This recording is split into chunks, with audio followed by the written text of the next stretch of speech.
एक महापुरुष थे वृंदावन में, वो नेत्र बंद करके श्यामा श्याम का नित्य विहार दर्शन किया करते थे।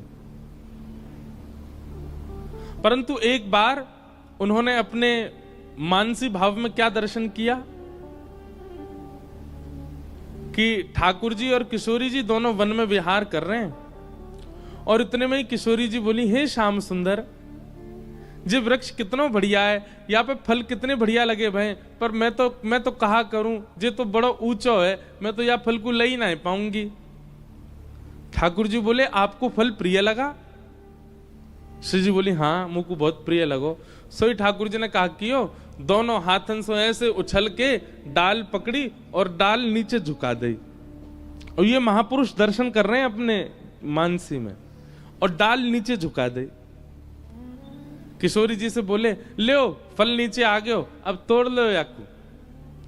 श्री जी ने फल तोड़ा, फल मुख से लगा के उसका अधर रस पान किया, कुछ पुष्प लिए, पुष्प लेकर के अपने केश में लगाए।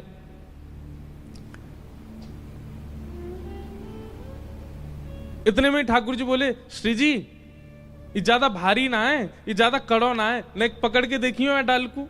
श्री जी ने जैसे ही डाल पकड़ी, सोई ठाकुर जी ने छोड़ दी, और जैसे ही ठाकुर जी ने छोड़ी, सोई श्री जी लटक गई वासों।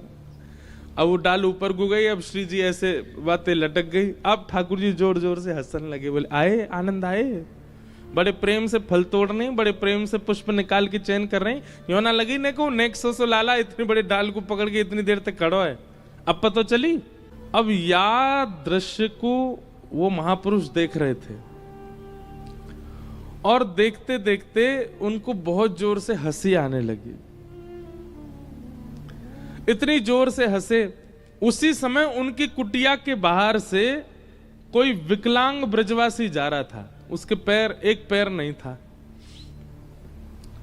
वो बेचारे लंगड़ा के चल रहे थे, और उसी समय इनकी हंसी निकली। तो बाहर से जाते हुए उस व्यक्ति ने मन में विचार किया, ये मेरी दुर्बलता पे हंस रहे हैं, मेरी चाल पर हंस रहे हैं, मैं ऐसे लंगड़ा के चल रहा हूं इसलिए इनको हंसी आ रही है।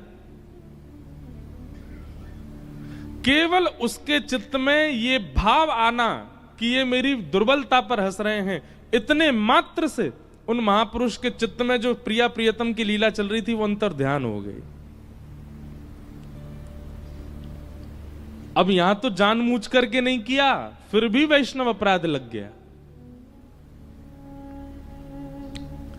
वैष्णव अपराध आप करते हैं तो ही लगता है, ऐसा भी नहीं है। कोई वैष्णव सोच ले कि इसने मेरा अपमान किया है, यह भी एक वैष्णव अपराध है।